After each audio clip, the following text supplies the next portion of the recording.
وبسایت فیلم تو مووی تقدیم می‌کند. سلام، صدامو میشنوی؟ سلام. الو.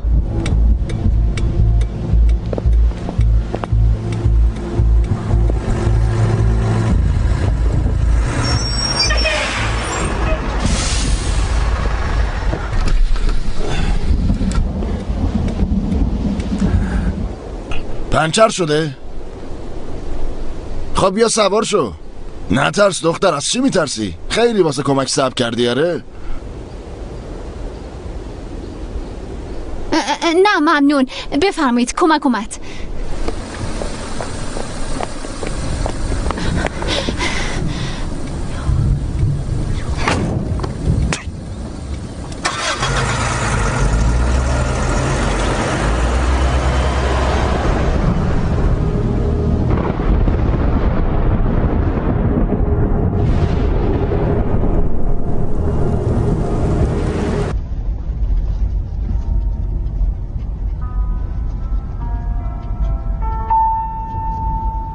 خیلی ممنون. واقعا نمیدونم چطوری کمکتون رو جبران کنم. این کارو همیشه گیره. راحت باش، اشکالی نداره. شاید اون مردم قصد بدی نداشت، شاید میخواست کمکت بکنه. آدمای خوب توی دنیا خیلی زیاد هستن.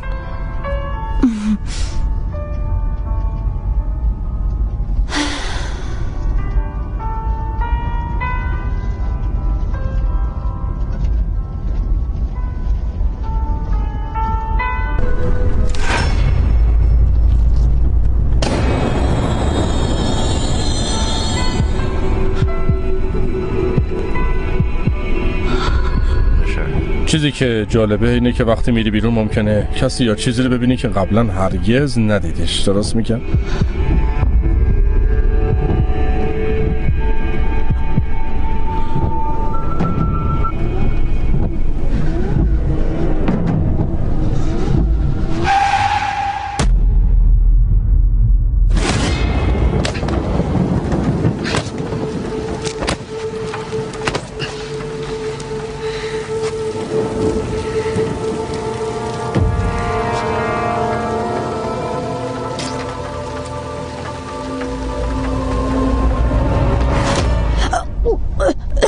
هم میگه اینایی که گفتی و از خودت ساختی مگه نه؟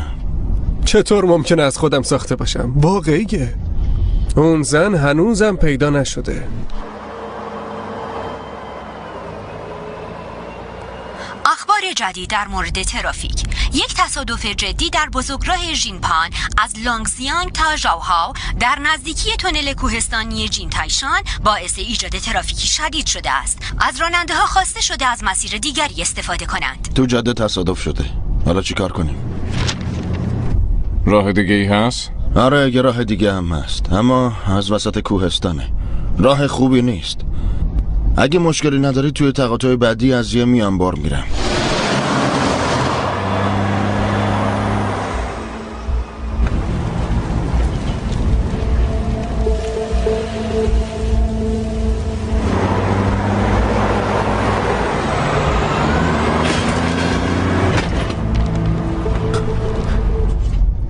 چه جاده بدیه. منم ترجیح میدادم توی ترافیک باشم. اینطوری واسه اتوبوسم هم بهتره.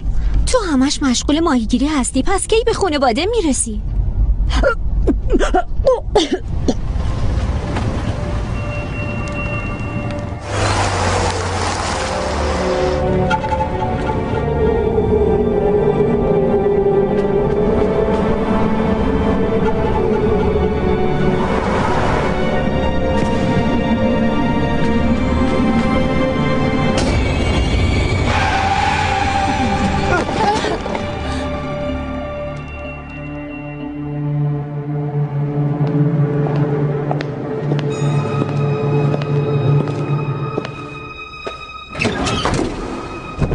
بیا بشین، وقتی رسیدی کرایت حساب کن.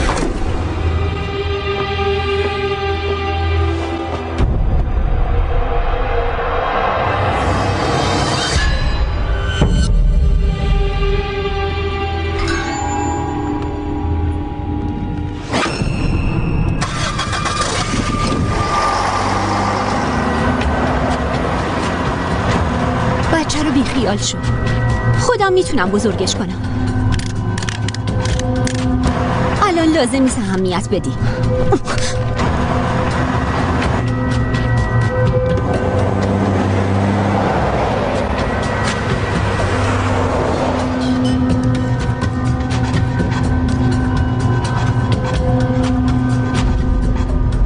به عنوان یه مأمور حرفه بیمه باید بهت یادآوری کنم که اصلاً امن نیست، داری خیلی تند میری.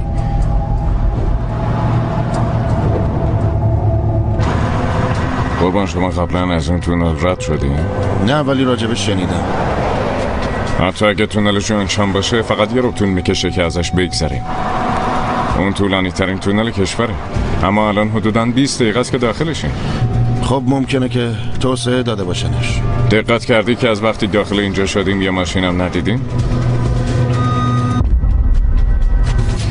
حتی اگه توسعه‌اش داده باشن ممکنه آخرش بنبست باشه.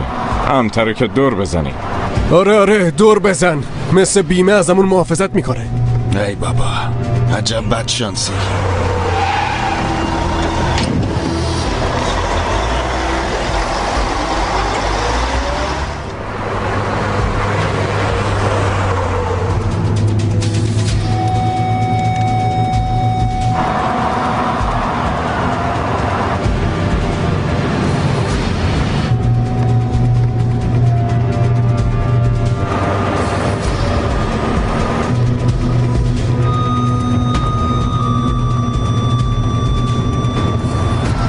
تقریبا 30 دقیقه است.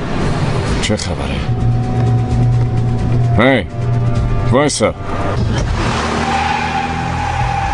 چه خبر شده؟ میدونی داری کجا میری؟ داداش اگه قبلا از اینجا نیومده بودی باید به ما میگفتی. کاش توی ترافیک گیر افتاده بودیم. چه ربطی به من داره؟ وقتی پیشنهاد کردم هیچ کدومتون اعتراضی نکردین. هر کی نمیخواد بمونه همین الان پیاده شه. 我们也都是花钱买的车票的，那没到终点我们肯定不下车。 حرف کرایه رو میزنی؟ میدونی چقدر دیگه مونده؟ نمیدونی؟ اگه بنزین تموم کنیم چی؟ عجب رویی داره. مگه چی گفتم؟ آروم باشید. حتما یه توضیح قانع کننده ای داره.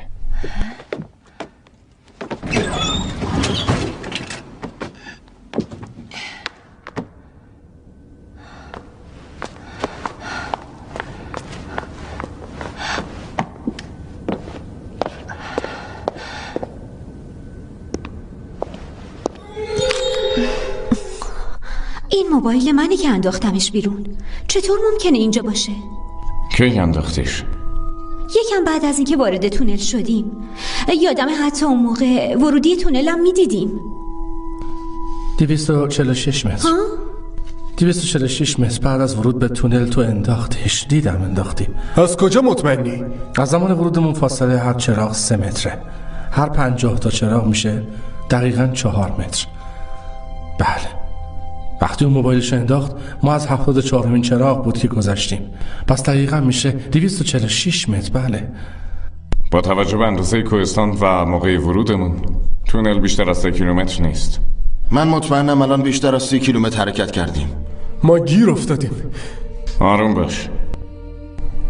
بعضی وقتا دیده ما میتونه ما رو گول بزنه. باید یه بررسی دقیق کنیم. بهتره نزدیک دیوار حرکت کنیم و تناب داشته باشیم. اما تناب به این بزرگی از کجا پیدا کنیم؟ من نخ بافندگی دارم. اگر از نخ استفاده کنیم میتونیم بفهمیم کجا رو طی کردیم. بعدم حتما میتونیم راه حل پیدا کنیم. امتحانش کنیم.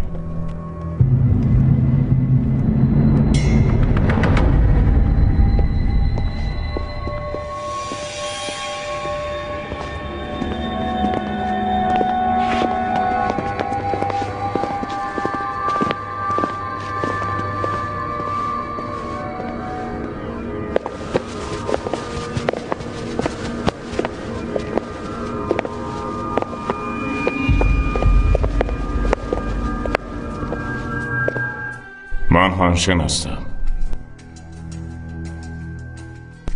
اسم تو چیه؟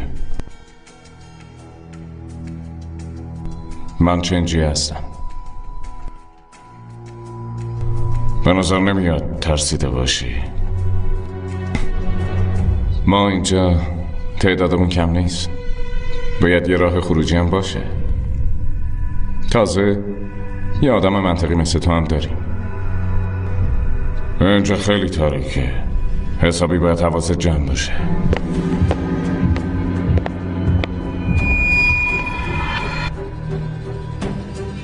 به نظر که روش خوبیه. داره جواب میده.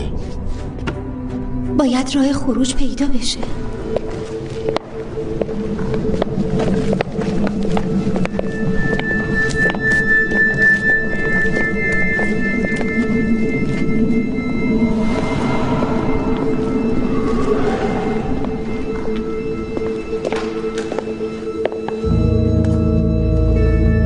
نقد تموم شد.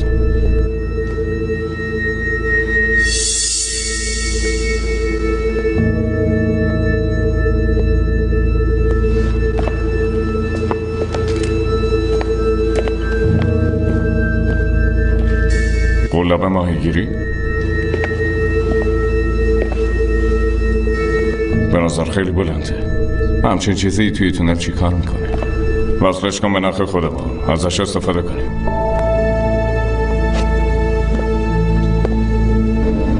چه خبر شده؟ چرا جوابی نمیدن؟ ممکنه براشون اتفاقی افتاده باشه.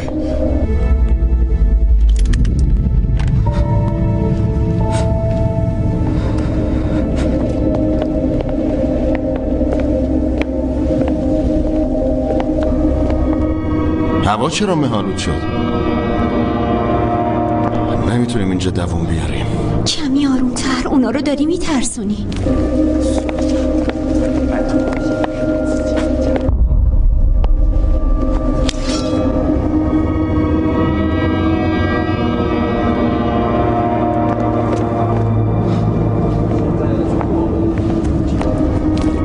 از اینجا که رفتیم باید پول بنزین اضافه هم بهم بدیم.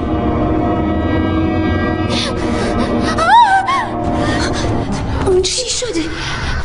چی شده؟ ساکت. اون چیه؟ بیا.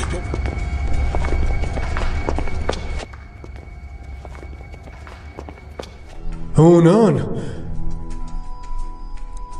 اینجا چه خبر شده؟ این تونل حتما باید حلقه‌ای باشه. مگه میشه؟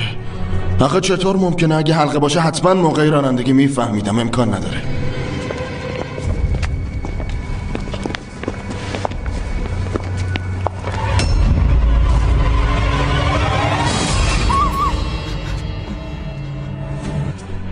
توی این تونل یه تصادف شده.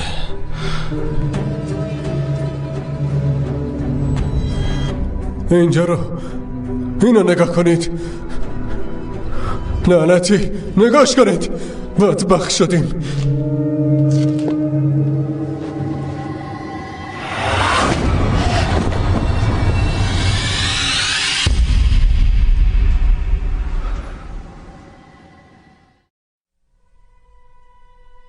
آروم باشید و دوباره فکر کنید. جاهایی بودن که ما نمیتونستیم ببینیم.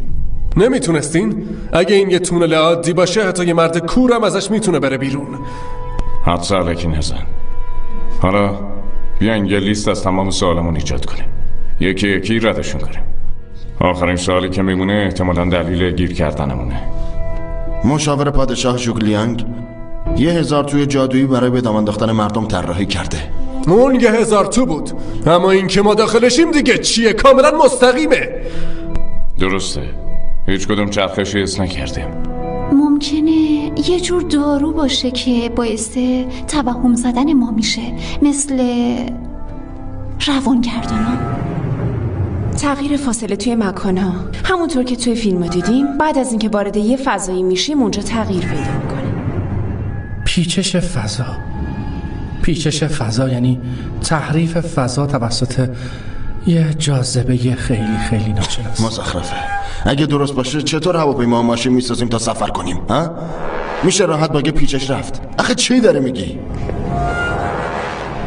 چندین ساعت از ورود ما به این وضعیت نامشخص گذشته. پیشنهاد میکنم تمام غذاهامون رو جمع. هیچ استثنایی وجود نداره. داداش تو هنوز یه بسته پر از نودل توی اتوبوس داری، بیارش. بذار کمکت کنم. اونا غذاهای منن، به شما ربطی نداره. جلو نیای. وایسا، تکون نخور.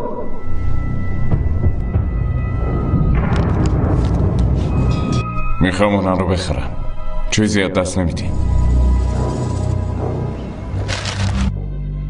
ما با هم اینجا گیر کردیم، بهتر هم دیگه رو بشناسیم. من مهندس تونل هستم، هانشن. سلام، من ون هستم، مأمور بیمه حرفه‌ای. باشه همه میدونیم. منم که لازم نیست معرفی کنم، همه به هم میگن آقای جیان.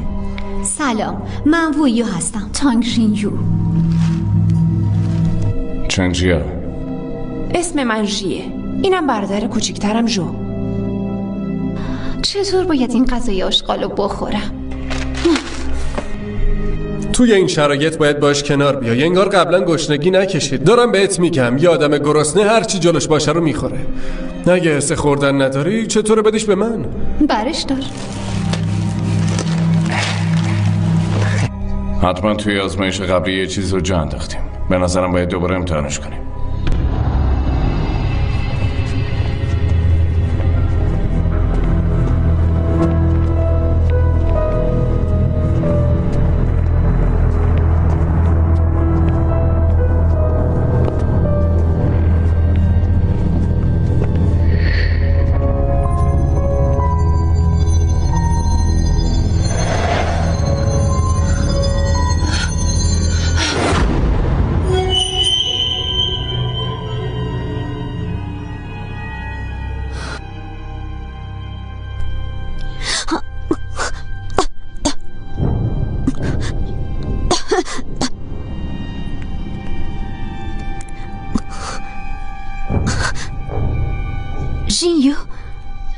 جو بیدار بشین، بیدار شین. به نظرم یه اتفاقی افتاده. چه خبر شده؟ این چیه؟ حس کردم یه نفر بیرونه.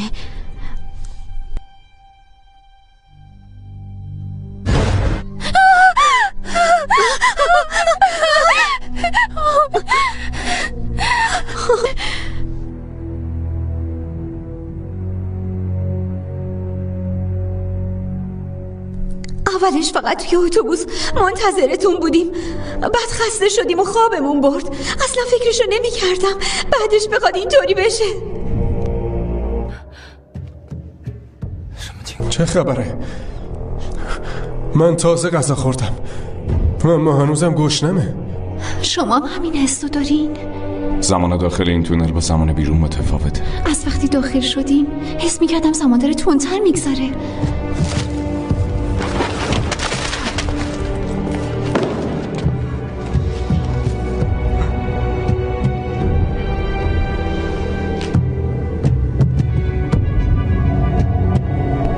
مگه چقدر اون داخل خوابیدی؟ مگه ما چقدر را رفتیم؟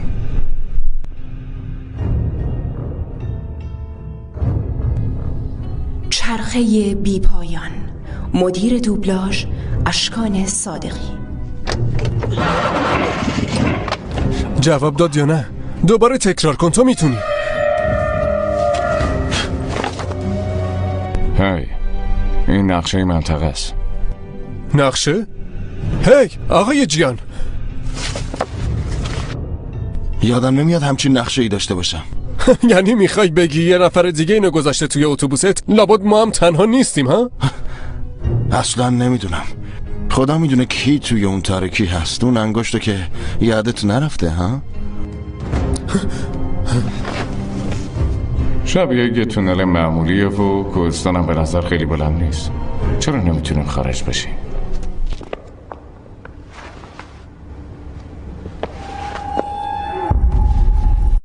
خیلی عجیبه. چی؟ ببین، طبق نقشه تونل از شمال به جنوبه، اما توی قطب نما از شرق به غربه. شاید مشکل از ماست. بعیدم نیست که اینطوری باشه. داری میگه که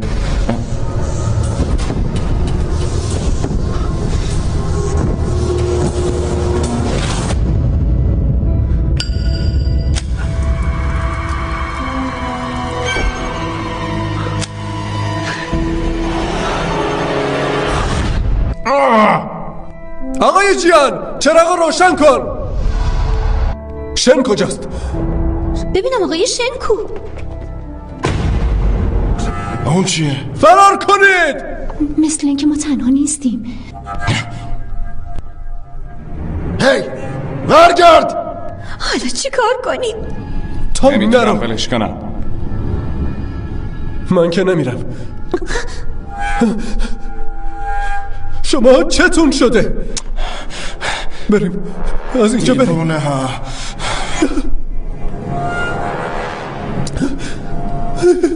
چون روانی هایی. شن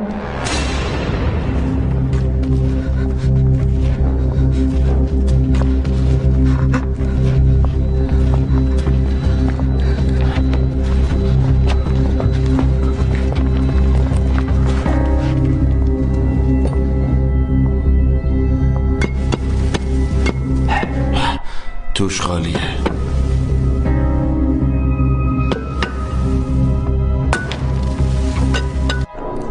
وایسا به عنوان یه مأمور بیمه حرفه‌ای باید بهتون بگم ممکنه اونور یه چیزی باشه که دلمون نخواد ببینیمش.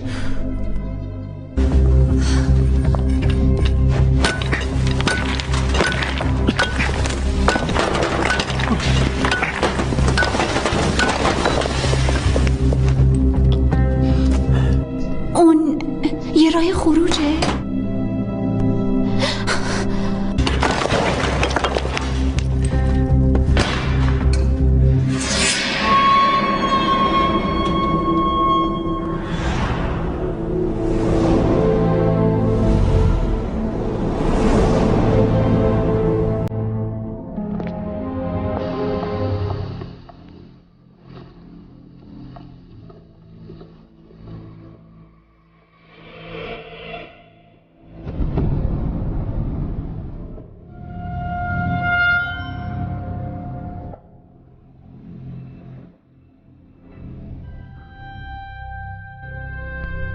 اینجا باید چیزی برای خوردن گیرم بیاد.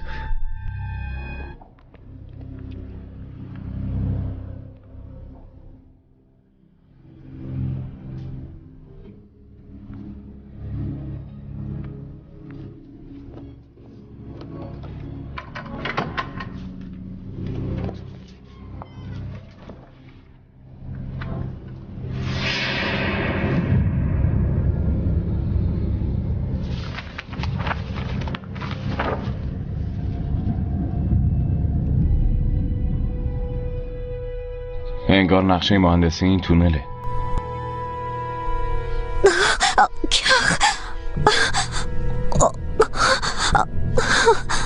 کمرم خیلی درد میکنه. انگار چند روز راه رفتم. آره، من وقتی توی رژیم بودم اصلا حس گرسنگی نداشتم. حالا خیلی گرسنم شده. هیچ معلومه چه خبره؟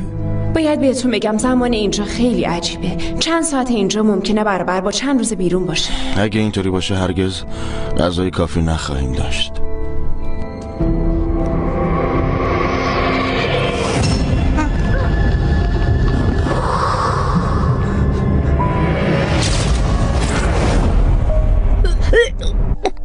این دستا واقعی‌اند؟ چرا این منو یاده اون قاتل سریالی میندازه که حرفشو زدی؟ امکان نداره. قاتل سریالی؟ یه داستانی که توی اتوبوس به ما گفت راجع به آدم منحرف که فقط زنها رو میکشه. کاملا با این شراگت هم خونی داره. ولی تو از کجا میدونستی؟ اون فقط یه داستانه. محال تصادفی باشه. میگم اون انگشت رو یادتونه که توی تونل دیدیم؟ اینجا اصلا جای خوبی نیست. بهتره برگردیم.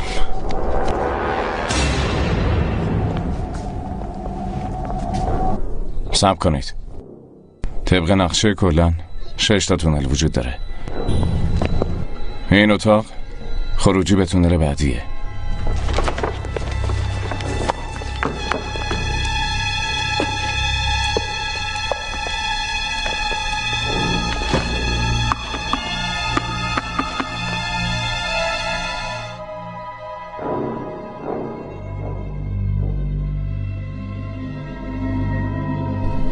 این تقویم درست نیست.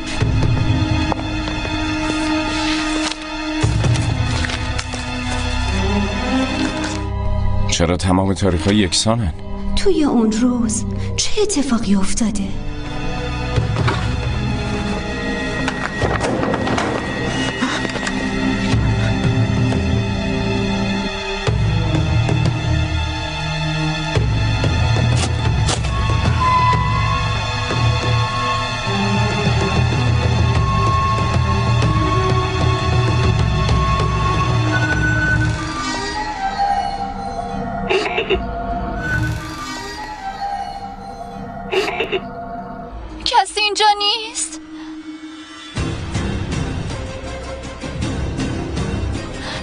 نیست.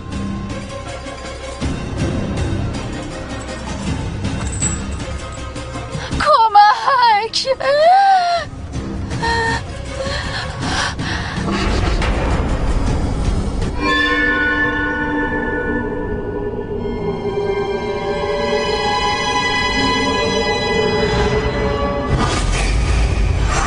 من میگم یه تونل دیگه هم باید باشه. اینجا دیگه کجاست؟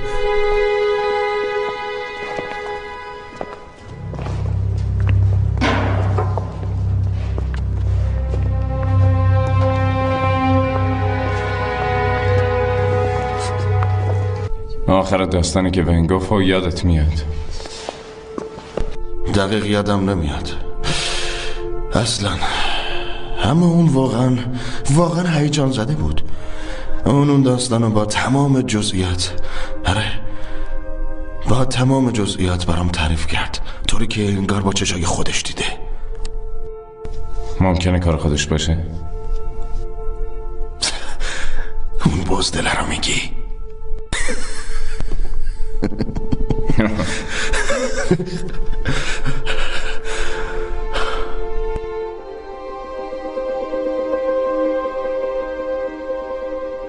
اتوبوسم.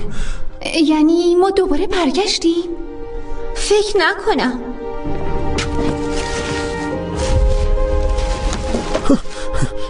چی کار میکنی؟ اونو مال منن، دست نزن. ولش کن دیگه. هست.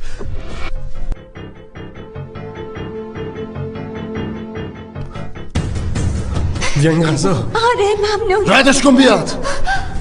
اتوبوس مال منه، پس هر چی توش هم مال منه. منم سهم دارم. مال همه است. این ماشین تو نیست، ماشین تو اونجاست. مزخرف نگو، بذارشون زمین همین الان. نمیذارم. بهت شلیک میکنم.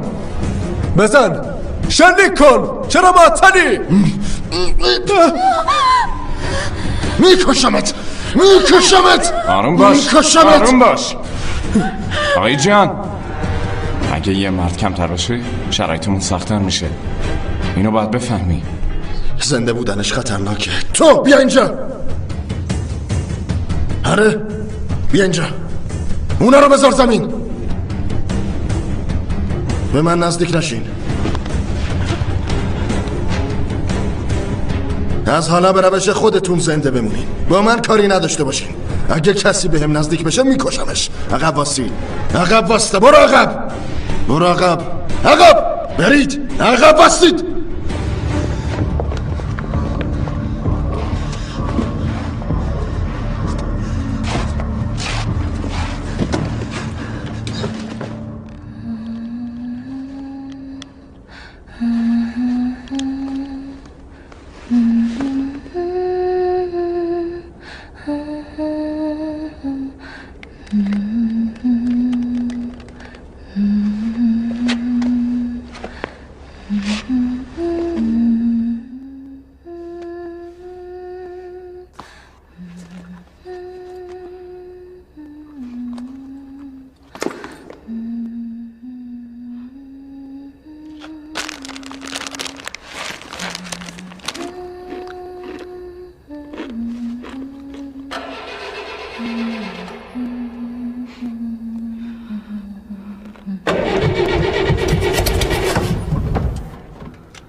آقای جیهان،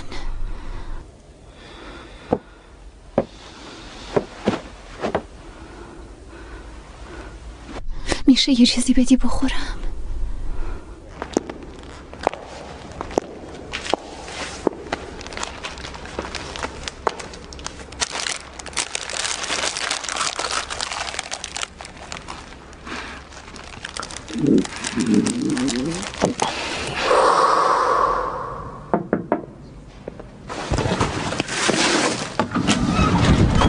خبری از غذا نیست. وقتمون داره تلف میشه.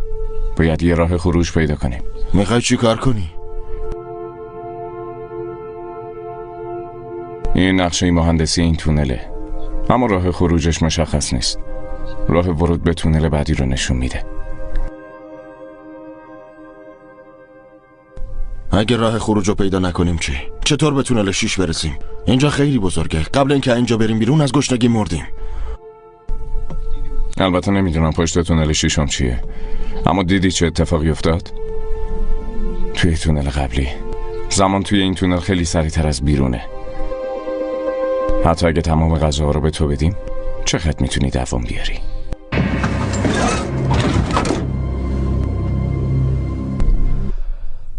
آقای جیان این غذا رو پیدا کرد، حالا هم اونا رو بدون هیچ منت و چشم داشتی در اختیار ما میذاره. این فقط غذا نیست، این تنها بهونه امید و بقای ما در اینجاست. این تنها شانس ماست. قبل از اینکه بخوریمش باید حسابی گرسنگی بکشیم. آقای جان تو همینجا استراحت کن، ما 6 نفر 2 تا گروه میشیم. تانگجیا و ژیاوژی با من میان.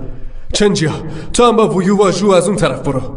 هر کی راه خروج اول پیدا کرد به اون یکی گروه هم خبر بده. حالا بیا زود باش باید بریم. من باید با جو بمونم.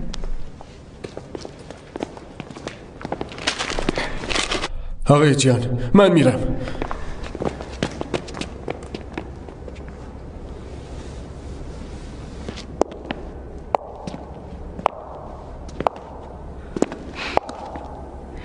میتونی سریعتر را بیای؟ داریم میمیریم. حالا که داریم میمیریم ترجیح میدم انرژیمو برای کار دیگه ای صرف کنم.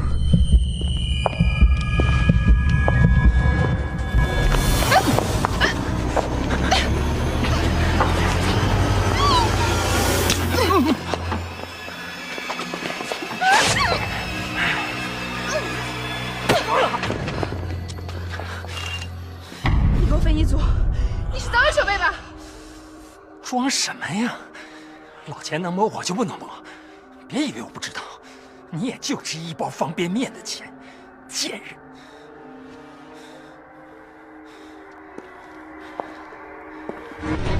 یه بار دیگه اون کلمه رو بگو. میتونم بگم آقای جیان تو رو بکشه.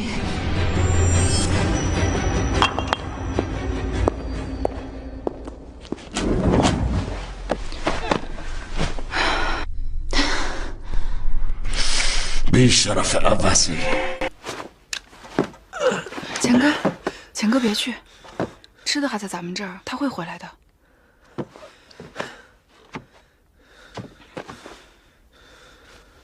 钱哥，我好饿啊。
سب کن برو بازار جات بمون دوست.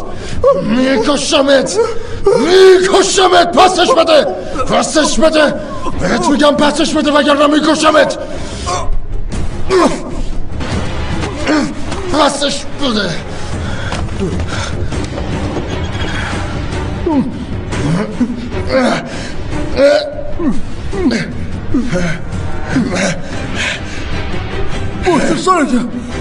باشه سرت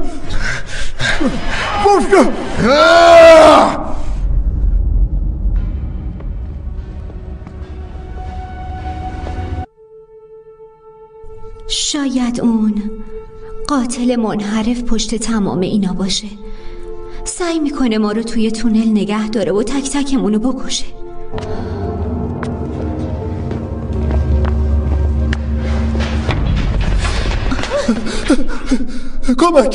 کمک چطوری اومدی اینجا؟ آقای جیان دیوونه است، میخواست منو بکشه.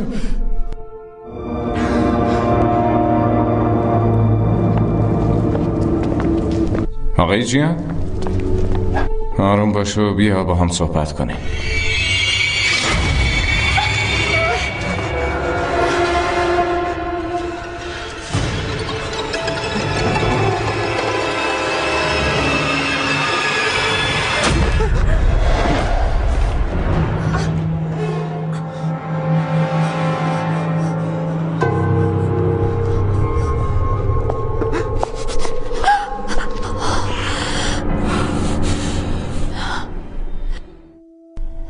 به خاطر قضا آقای جیانو کشت. کار من نیست، اون میخواست منو بکشه.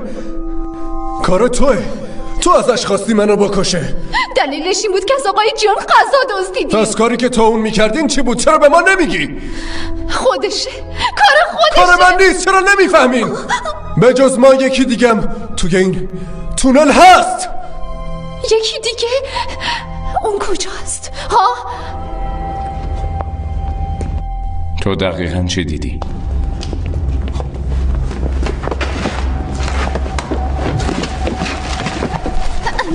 بهش دست نزن. نه بهش دست نزن.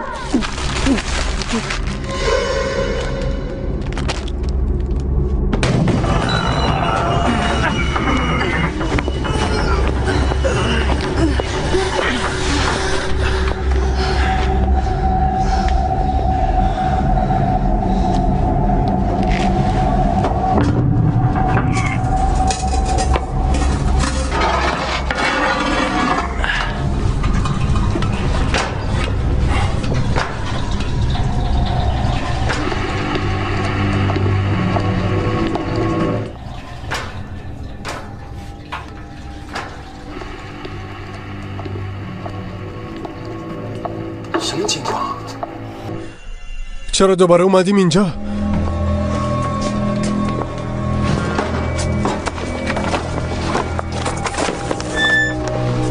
بازم پشت تقویم در خروجه. این همون اتاق نیست.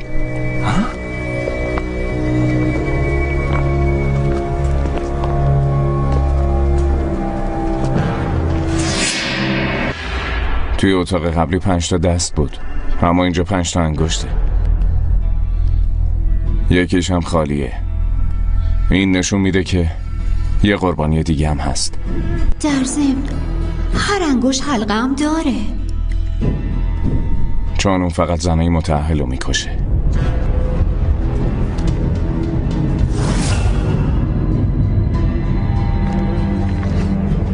کسی اینجا نیست. کمک!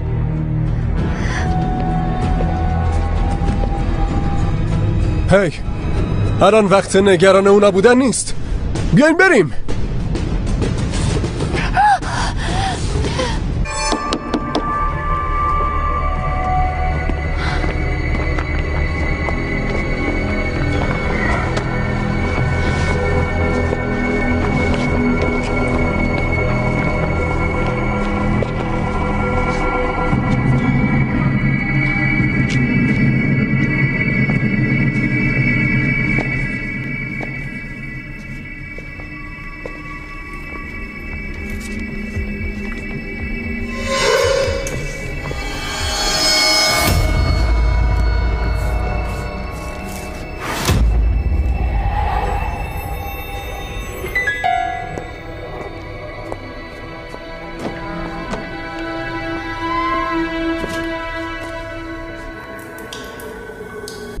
چرا این تونل خیسه؟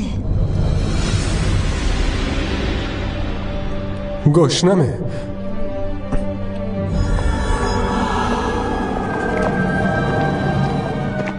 چرا انقدر بو میده؟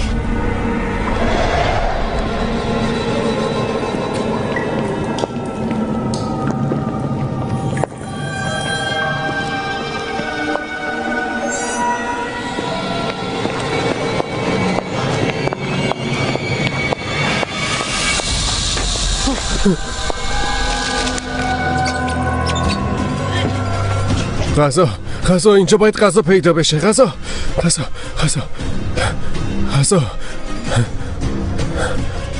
نه چطور ممکنه؟ هیچی برای خوردن نیست.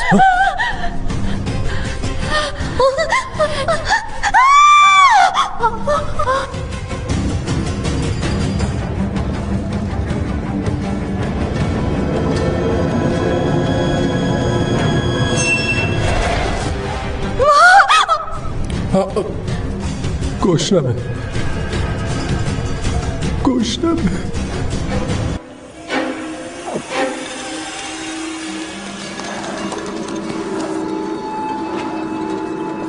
هی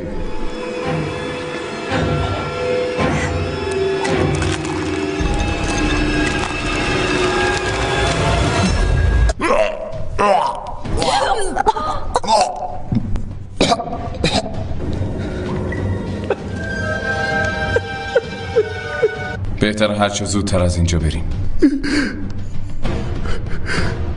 آره بریم، اما چطور از اینجا بریم بیرون؟ هیچ جایی برای رفتن نیست. هممون از گشنگی میمیریم.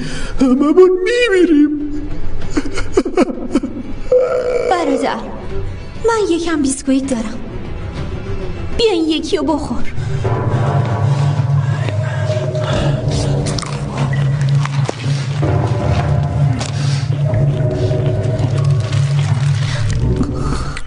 بازم بده. میدونم تو مهربونی، یکی دیگه هم بده. خواهش میکنم. متاسفم، حتی اگه خودم نخوام بچم باید بخوره. بدش به من. هی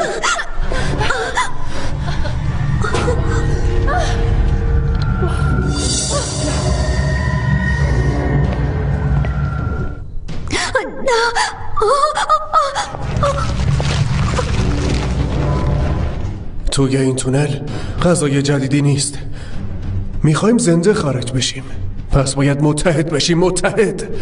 برای این کار سهم غذای مساوی میخوایم، پس بدش به من. تو بازم هست؟ نه هیچی ندارم. چیزی ندارم. بده من. هیچی ندارم.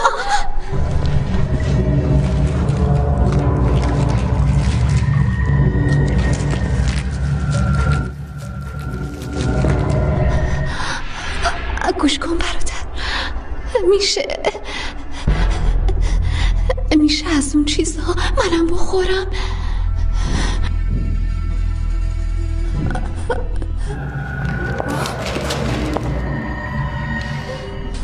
از این به بعد من میگم کی میتونین بخورین و کی میتونه بخوره. اگه من نگم کسی حق نداره بپرسه.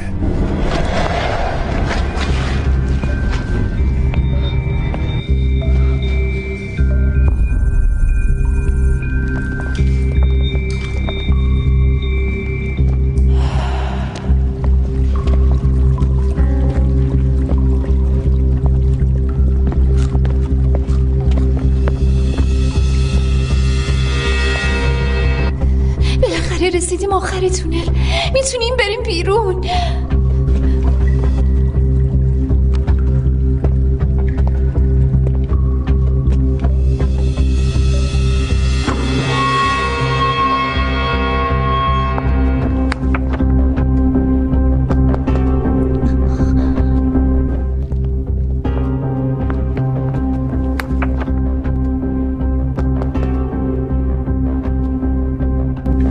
واقعا عجیبه، پشت این یکی در نیست.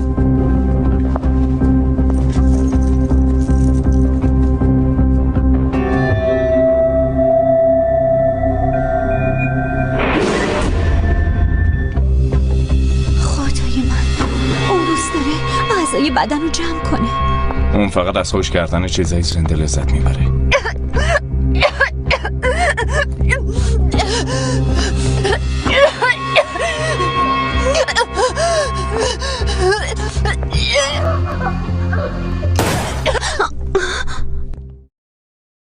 به خودتون زحمت ندین. فهمیدم چرا نمیتونیم راه خروج رو پیدا کنیم. بعد از مردن شم بود که در پشت دیوار رو پیدا کردیم. بعد از مردن جیان هم خروجی زیر اتوبوس رو پیدا کردیم. پس میگی میتونیم بریم تونل بعدی فقط اگه یه نفر بمیره؟ هر چیزی یه بهایی داره. به عنوان عضوی از تیم نمیتونی بپرسی که تیم میتونه به تو چی بده. به این فکر کن که تو واسه تیم میتونی چی کار کنی. حالا که غذای زیادی نداریم، واسه پیدا کردن خروجی بعدی باید یکی خودشو برای ما فدا کنه. نه برادر، هر چی که بگی من گوش میکنم. تو طرف هر کی هستی که تفنگ داره. تو نبودی از جان خواستی منو بکشه؟ حالا کجاست؟ نمیخوام قیافتو این شکلی ببینم. 可是你现在连一包方便面都不止，别让我看到你现在的样子。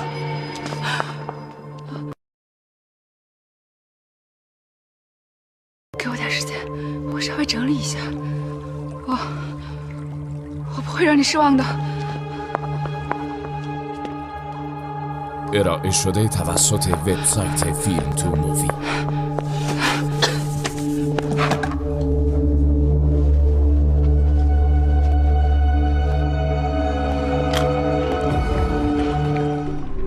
جو، میخوای از اینجا بری بیرون؟ پس بگو ببینم برای این تیم چه فایده ای داری؟ پس از همه بی مصرف تری. اگه میخوای منو بکش برو کنار. دیوونه شدی؟ اذیتشون نکن. خفه شو، نوبت تو نیست. اون یه بچه سارون باش. باید یه راه دیگه ای واسه حل مشکل باشه. این چیه؟ ها؟ از اول همش داری بهش نگاه میکنی. وقتی دقیقه شمار به 0 برسه چه اتفاقی میفته؟ نمیدونم. شاید جواب به تو مربوطه. به من مربوطه؟ قاتل سریالی که روی روزنامه دیوار بود و زنی که زندانی شده، جفتشون توی داستانی که گفتی بودن. بهش فکر کن. اون ماشین کجا رفت؟ و تو چی دیدی؟ چطور میتونم بهش فکر کنم؟ اتفاقی واسه به من فشار نیار. الان من مسئولم. اصلا برام مهم نیست که اون زن زنده است. فقط میدونم اگه یکی دیگه بمیره میتونم خروجی بعدی رو پیدا کنم. دلیل اینکه نمیتونیم خروجی رو پیدا کنیم اینه که نسبت به تونل قبلی متفاوته.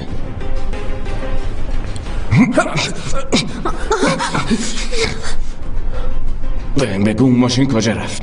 بگو. این داستان از کی شنیدی؟ بهم بگو. توی اتوبوس یکی با آرومی یه داستان جذاب و توی گوشم گفت. آخر این داستان چی بود؟ نمیتونم بگم. گوینده داستان حتما یکی از ماست.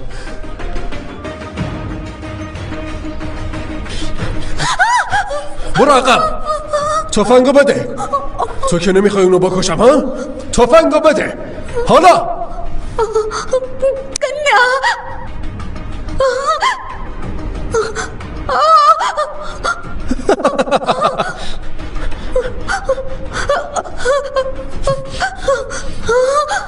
به جا مادر آینده، وقت انتخابه. یا بچه تو میکشم یا تو بهش شلیک میکنی. زود باش. تا 3 میشمارم. اگه نکشیش میکشمش.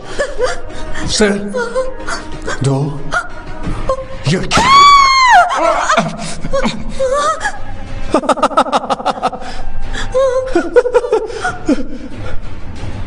چه مادر نمونه ای. بالاخره یه کار مفید کردی. مجبورم نکن. فقط شوخی میکردم. چطور تونستی به شلیک کنم؟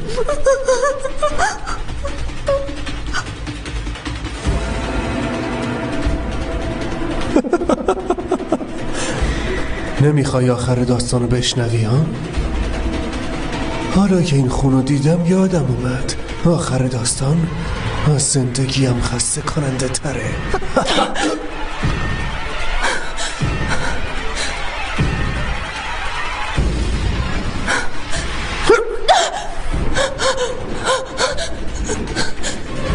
از جونت سیر شدی؟ نه. چرا همونطور وایسادی؟ نمیخوای خواهرتو نجات بدی نه؟ برو.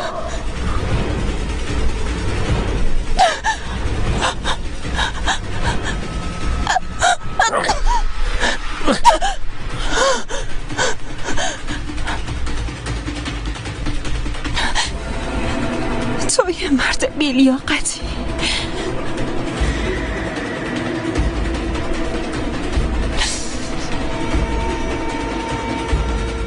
خفه شو.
خفه شو.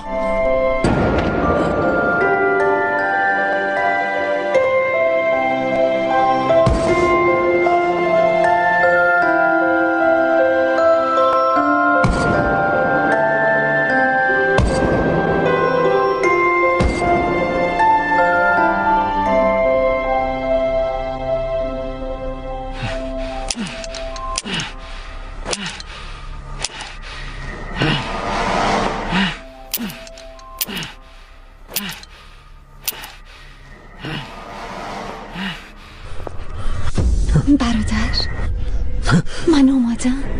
گم شو زنی که یه دیوونه. از من دور شو. گم شو. گفتم گم شو. یه زن مثل تو چرا باید زنده بمونه ها؟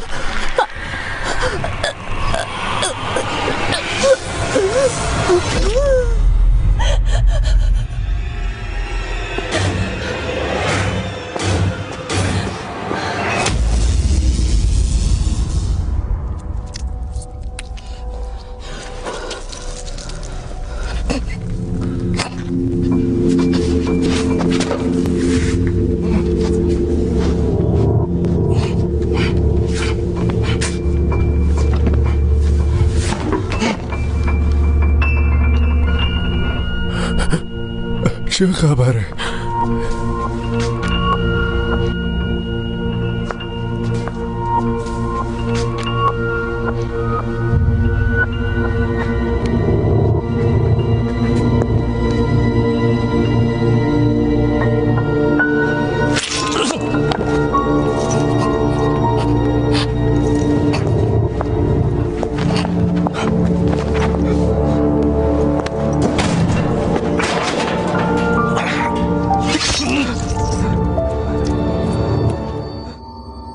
فکر کردی بعد از کشتن من میتونی از اینجا بری بیرون؟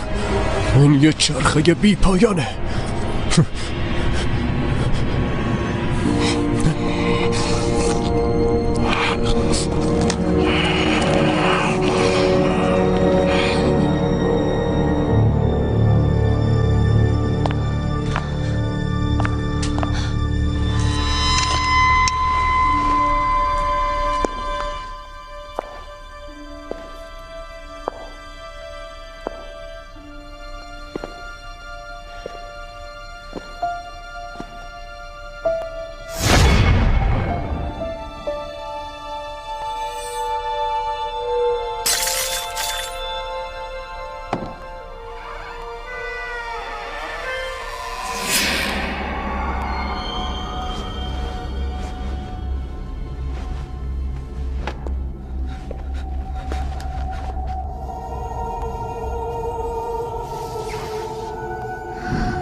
وقتمون داره تموم میشه.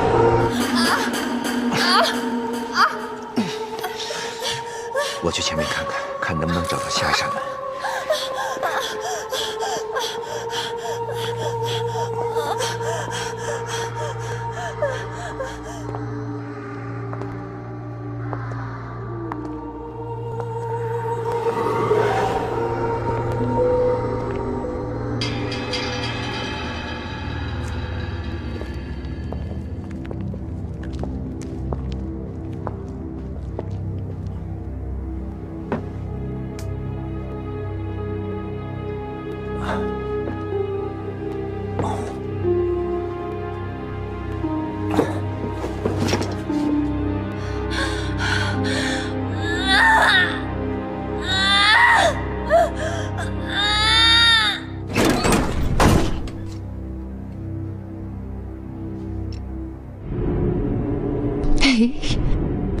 این تفنگ خالیه.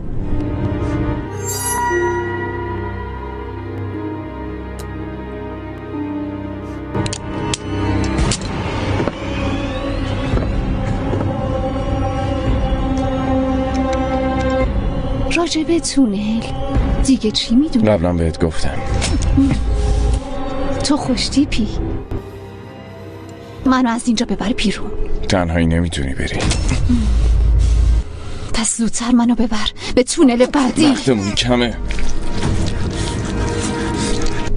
به هیچ عنوان وقت نداریم. اگه خروجو پیدا نکنیم دیگه خیلی دیر میشه. بگو دوستم داری.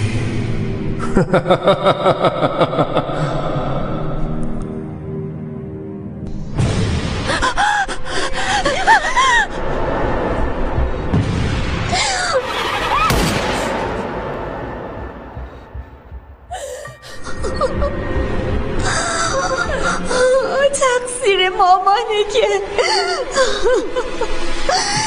تو رو وارد همچین دنیایی کرد. تو عزیزم.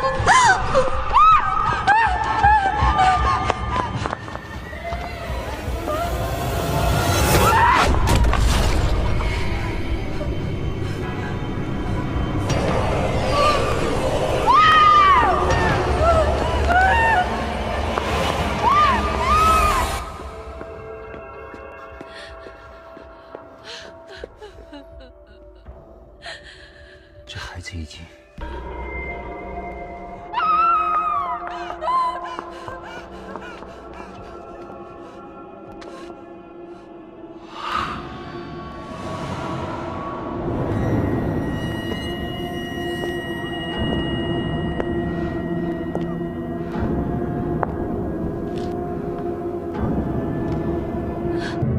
اون طرف بن‌بسته. با من بیا. من نمیتونم.一定可以。走。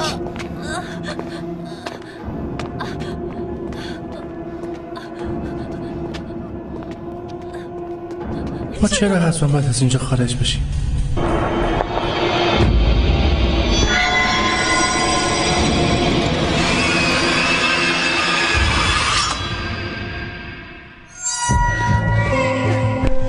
این بچه مرده. نه داریم موفق میشیم.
ساعت 15:25 پریروز پلیس جلوی خودروی مشکوک رو گرفت.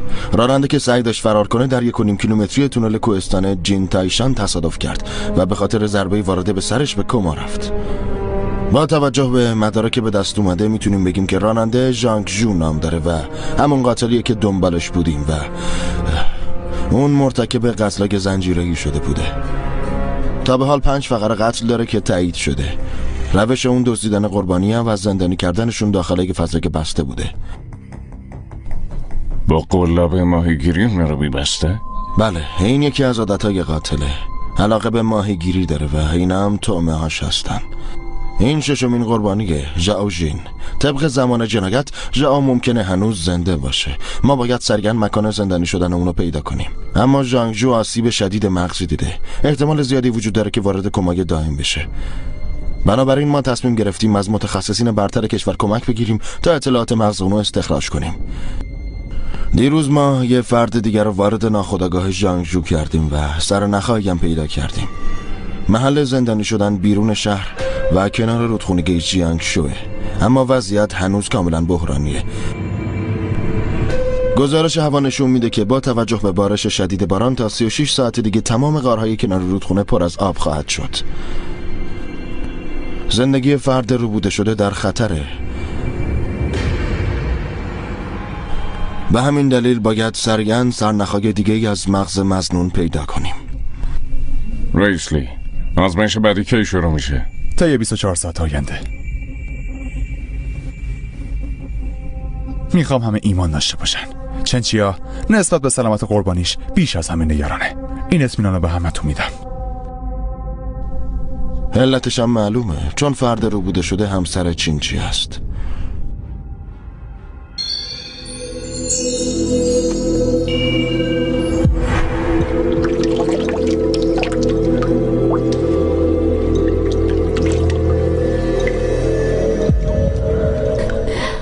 من خوبم. تو واسه نجاتم میای.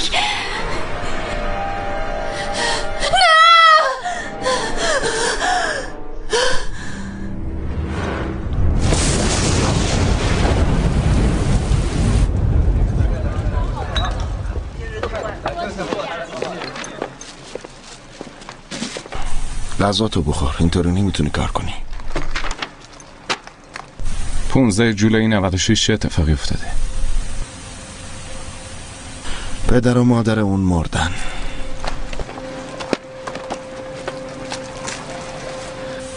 مادرش بازیگر یک گروه محلی بود. گفته میشه که مادرش بی قید و بند بوده و با راننده های گروهشون هم ارتباطی داشته.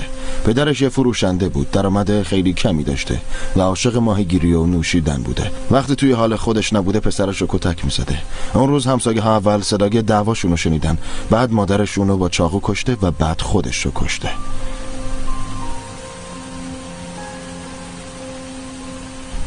بازیگر، فروشنده.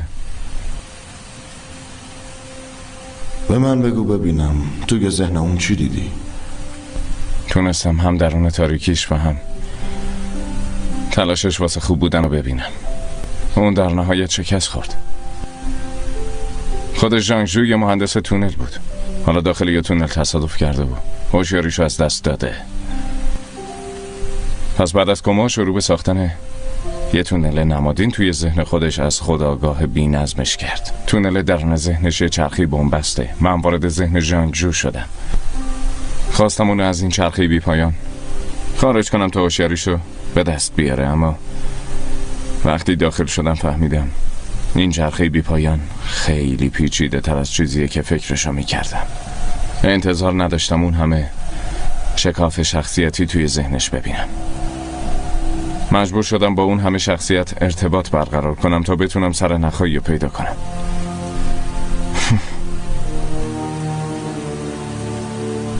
اولویت با شناسایی یه جنایتکار واقعی در بین اون شکاف‌های شخصیتی بود. فقط از این طریق میتونستم به جواب برسم.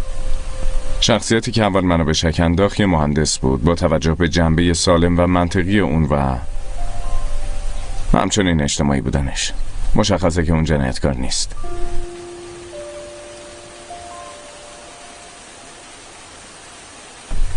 حتی امیدوار بودم این باعث بیرون رفتنش از چرخه بشه، اما موفق نشدم. ناپدید شدن این شخصیت باعث ایجاد بی‌نظمی توی موقعیت می شد. دومین شخصیت تجسم شخصیت خشن اون بود. حتی رگه هایی از معشوقه مادرش هم درونش بود، اما بعداً فهمیدم اون هم شخصیت جنایتکار نیست. این دو شخصیت تجسم درونی جو از پدر و مادرش هستن. وجدان ژانگ ژو توی تصویر ایدئالش از مادرش قرار گرفته. شخصیت مثبت و امیددهنده، اما این شخصیت باعث سرکوب جنبه تاریک اون نشد، واسه همین مجازات شد. و دو شخصیت آخر باید تجسم نوجوانی اون باشن، توهمی، ضعیف، حتی با گرایشات زنانه. ژانگ ژو توی دوران کودکی استعداد زیادی توی ریاضی داشته و فیزیک و حتی فضانوردی. این با اون شخصیت‌های درون ذهنش تطابق داره. دقیقاً قوی‌ترین شخصیت بین اونها احتمالاً داخل اتوبوس نبود.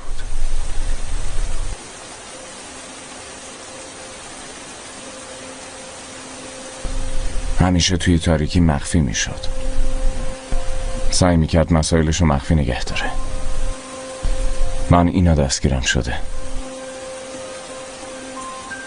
اینا رو من پیدا کردم تا ازت بپرسم چطور پیداش کنیم. توی ماشینش یه سیستم GPS پیدا کردیم، اما تمام سوابق پاک شده بودن. بابت عادتهای حرفه‌ای اون به عنوان یه مهندس به نظر من مکانش باید شکلی از مجموعه‌های مختصات GPS باشه، پس باید به اشکالی دقت کنیم که دائم توی ذهن اون تکرار میشه. احتمالاً به نتیجه میرسیم. خبر بعد، طبق نظر هواشناسی بارون امشب شدیدتر میشه. جریان آب داخل رودخونه خیلی سریعتر بالا میره. اصلا وقت زیادی نداریم.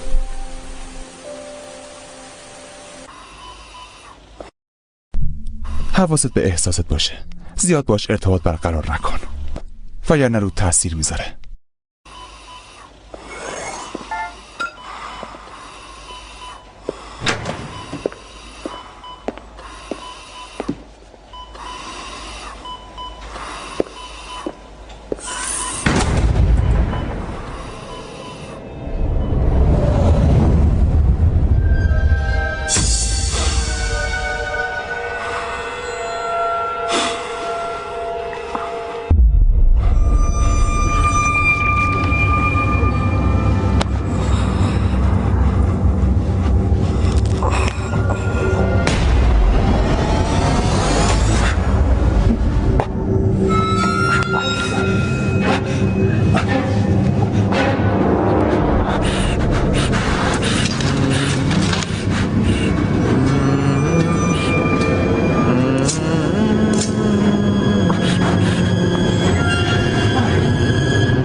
ژانگ ژو،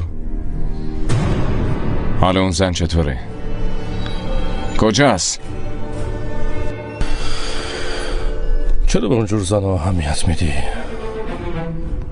زنها غیر قابل اعتماد هستن. فقط بعد از کشتن اونها مطیع میشن. فقط میخواستم اونو بکشم. 可杀死之后呢？ و دیگه نمیدونستم چی کار کنم. دست مادر زیباترین و تمیزترین چیز توی دنیاست. اون نباید اون چیزای کثیف و خونی رو لمس بکنه، مگه نه؟ بگرنه تنبیه میشه. بله تنبیه میشه. چی بهترینه؟ هیچ وقت مجبورم نمیکنه که کاری بکنم. هر وقت بابام منو میزد اون میامد و آرومم میکرد. هر وقت مامان توی خونه تنها میذاره 只有他随时陪我玩，可是他却被爸爸踩坏了。 اون گفت یه پسر نباید با اینا بازی بکنه.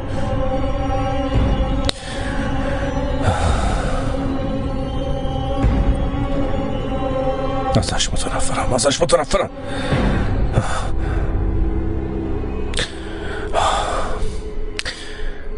چرا همیشه نمیتونم درستش کنم؟ اون روز میخواستم، دلم میخواست که اونو هدیهش بدم به مامانم،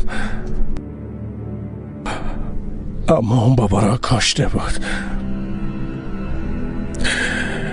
ازش متنفرم. اون همه چی رو نابود کرد. مامان یه زن بده.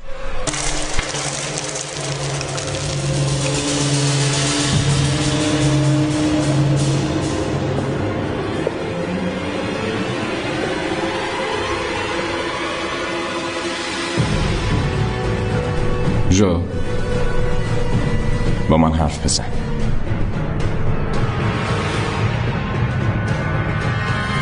تو مثل یه صدف میسوزی.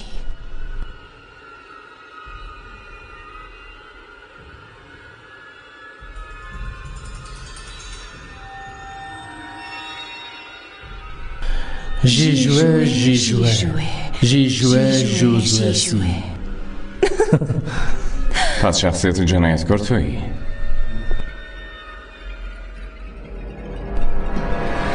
من هیچ جنایتی مرتکب نشدم، فقط اونا رو مجازات کردم، از جمله همسر تو. تو جوان بودی که دیدی مادر پدرتو کشتن، واسه همین به زنهای بزرگسال احساس متضادی داری و به همین خاطر اون زنها رو شکنجه کردی. آفرین، همشو درست گفتی. دیگه مردمو نکش. جو، هر اتفاقی که افتاده چیزی نبوده که تو میخواستی. از اون زنها متنفرم. همشون میمیرن. اونا به شوهرشون خیانت کردن و بچه هاشون رو رها کردن، اما همزمان دوستشونم دارم. چرا که همگی مادران منن. جو، میدونم جواب توی مکعب روبیکته. اونو بده به من. بده بهم. جو، ما همیشه با همین مگه نه؟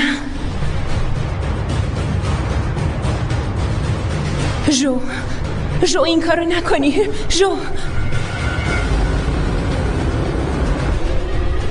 ژی وجود نداره. اون فقط توهم توه. اون وجود نداره. جو، ما همیشه با همین مگه نه؟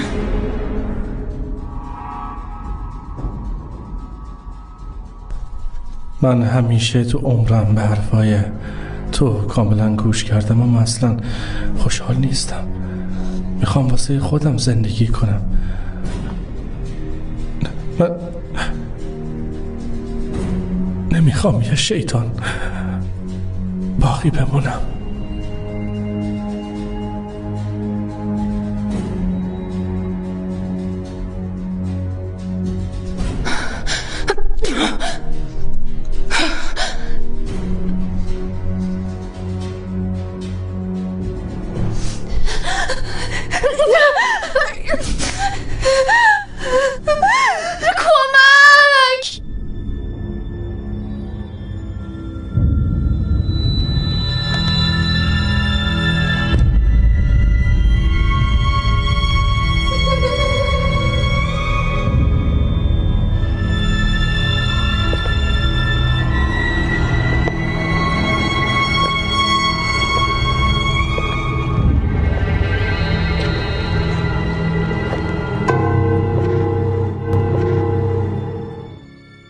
جو بگو اون کجاست؟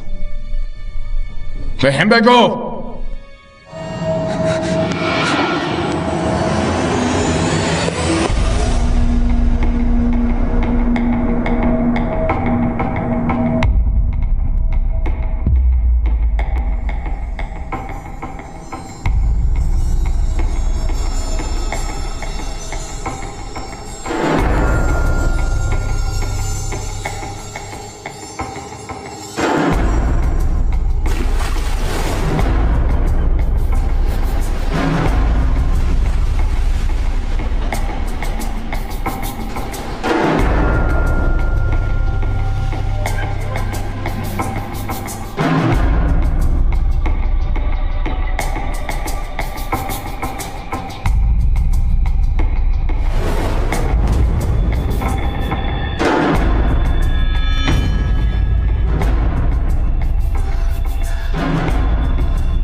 این توهمه، فقط یه توهمه.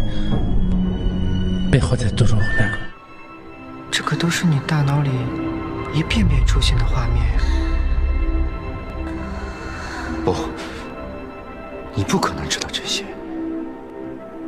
潜入了我的世界，却暴露了你自己。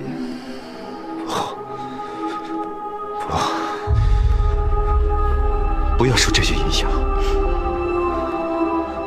别再否认了，大脑里的东西是最真实的。他说，每个人心里都有最阴暗的地方，这是人性的一部分。他是谁？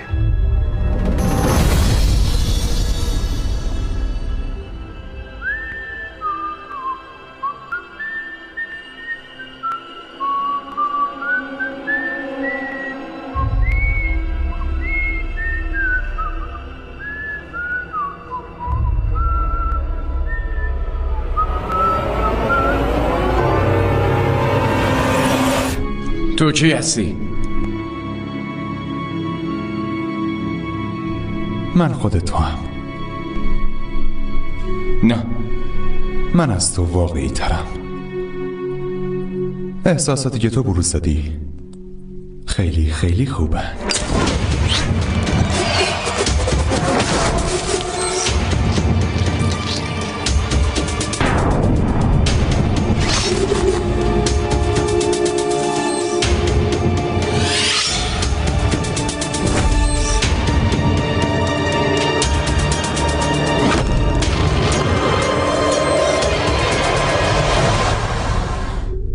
این خود تویی که نمیتونی از این چرخه بی پایان خارج بشی. خوب میدونی که چی میگم.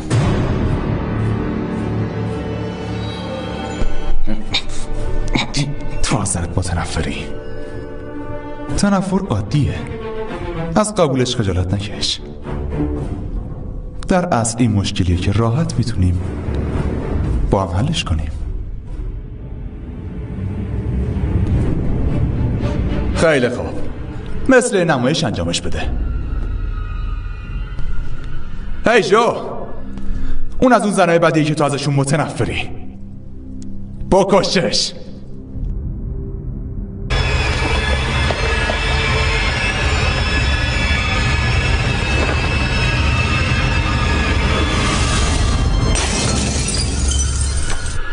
این عکسای کثیف دارن منو میکشن.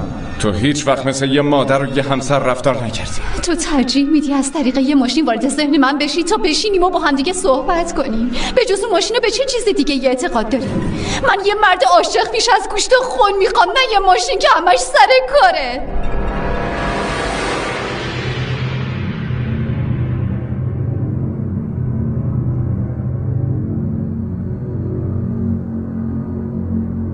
نه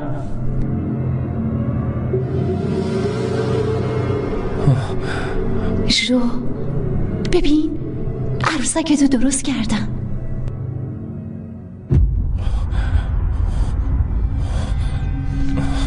گول ظاهر این زنو نخور، بکشش.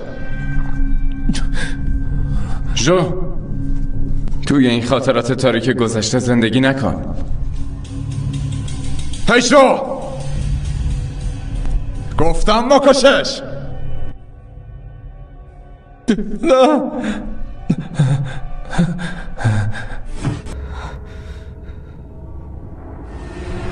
جو، ماما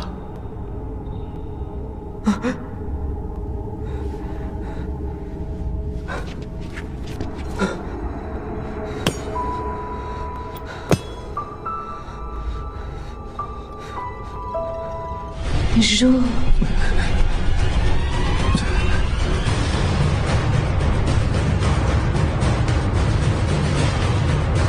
جو،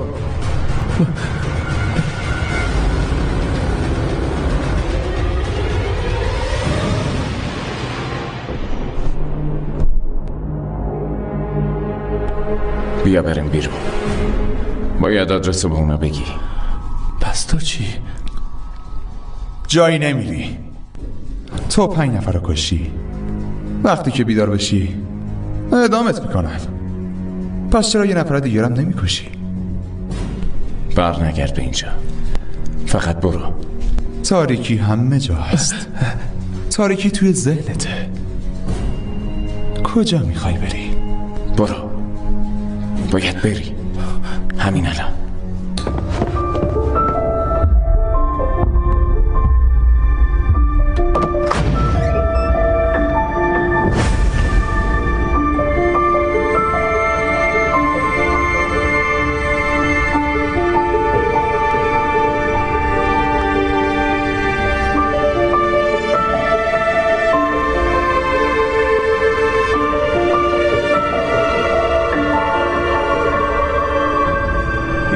هر کی بیشتر با اژدها مبارزه کنه خودش تبدیل به اژدها میشه و اگه تسلیم بشی اون اژدها تو رو میبره.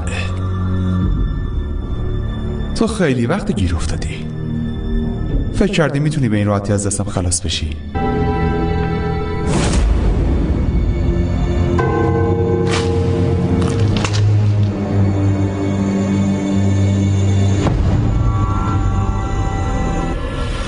خیلی از مردم زندگی شادی ندارن چون جرأت روبرو شدن با واقعیت رو ندارن. واقعیت خیلی خوبه. من همیشه از تو قوی ترم. میتونم خیلی راحت جای تو رو بگیرم. تو واقعی نیستی. تو فقط سایه من توی تاریکی هستی. باید ناپدید بشی.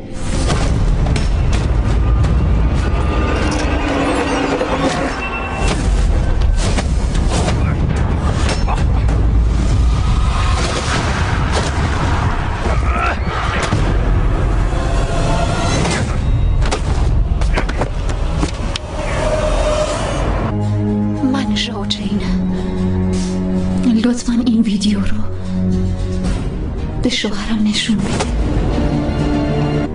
چنجیا، یادت توی حلقه چه کلمه‌ای هست؟ هر روز توی دستمه، اما فکر کنم فراموشش کردم. احتمالاً به همین خاطر خیلی از چیزا بین ما درست پیش نرفتن. پس میخوام بهت بگم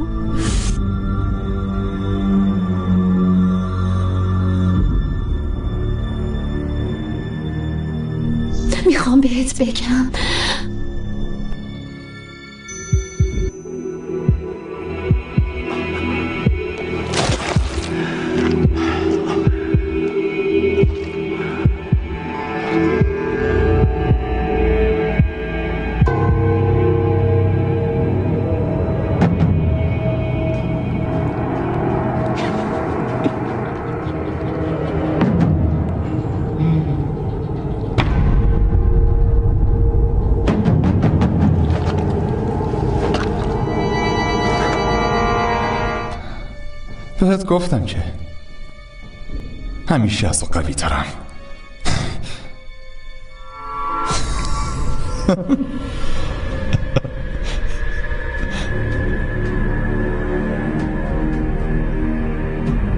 میتونی بذاری اون بره؟ هیچ انتخابی نداری.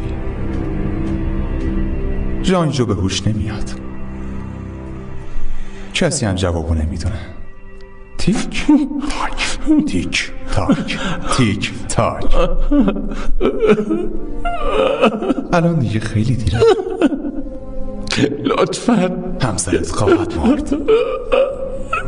نذار اون بمیره، نذار، لطفاً. من میرم بیرون یه زندگی تازه رو شروع کنم.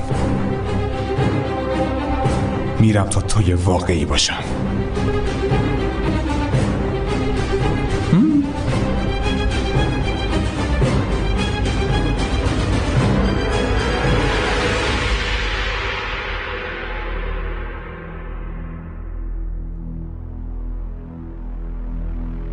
چنجی ها احتمالا توی دردسر افتاده، نمیتونه از زنجو خارج بشه. در این صورت ژانجو به هوش نمیاد.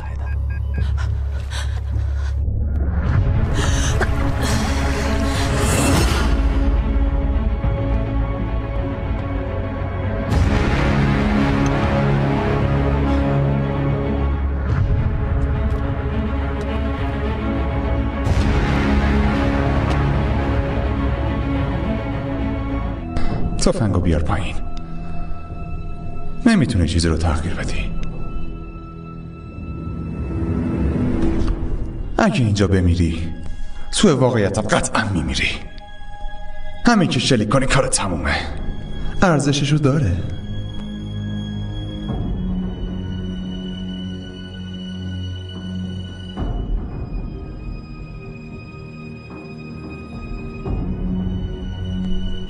چنجیا، میخواستم بهت بگم آرزو داشتم بتونیم برگردیم به روزی که همو دیدیم.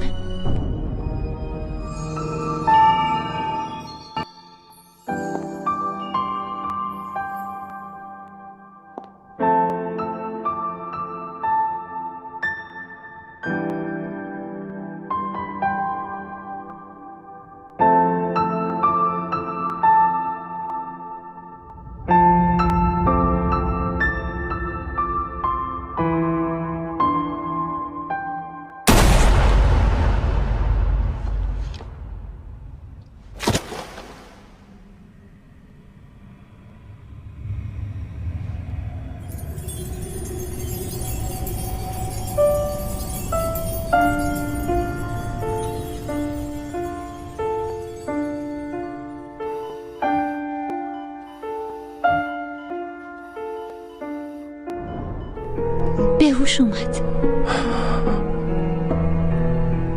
عرض جغرافیایی 40 27 55 48. اون زن اونجاست. باور کنین بهتون راست میگم. آره اون زن اونجاست.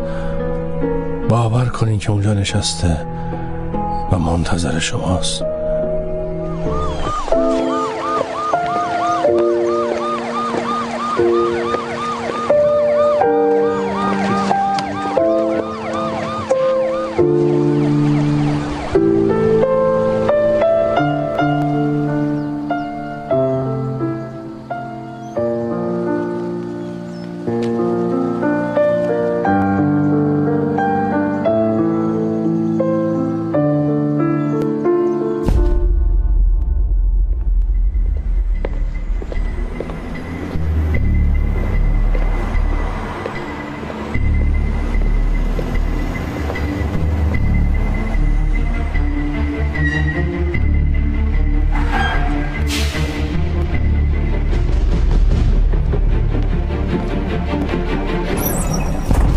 شده توسط وبسایت فیلم تو مووی.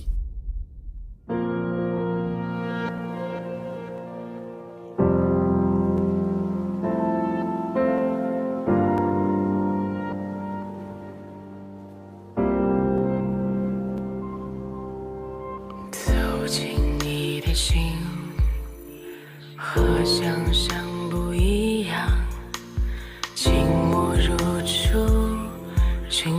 你曾经的模样，也许时过境迁，我们在不经意间改变，回忆犹存，安静看你转身离开，想念过往。在你的世界，我愿停止呼吸，找寻了踪迹，却不再清晰。爱你，我还是爱你，回忆让我决定不放弃。走进你的心，你爱无边无际，这心弦如碎的隐藏着秘密。爱你，陌生又熟悉的心。